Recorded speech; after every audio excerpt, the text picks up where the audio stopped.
Today is lesson 1 of the Python tutorial.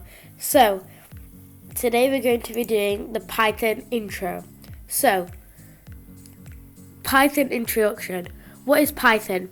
Python is a popular programming language. It was created by Guido van Rossum and released in 1991.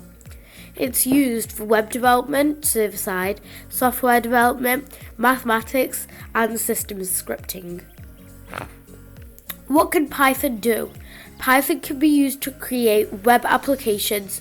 Python can be used alongside software to create workflows. Python can connect to database systems. It can also read and modify files. Python can be used to handle big data and perform complex mathematics. Python can be used for rapid prototyping or for production-ready software development. Why Python? Python works on different platforms: Windows, Macs, Linux, Raspberry Pi, etc. Python has a simple syntax similar to the English language.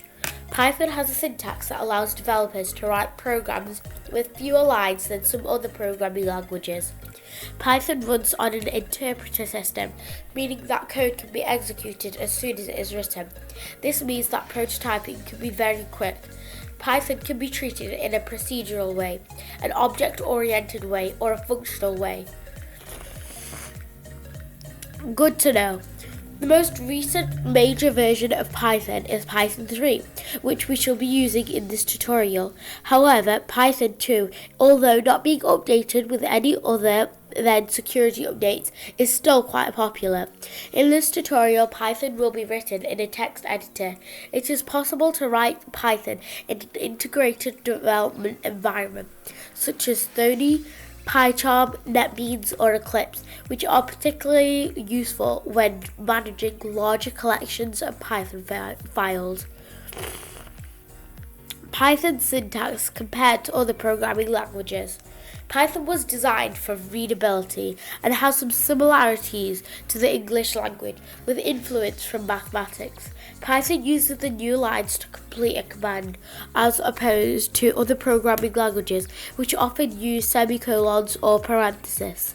Python relies on indentation, using white spaces to define scope, such as the scope of loops, functions, and classes.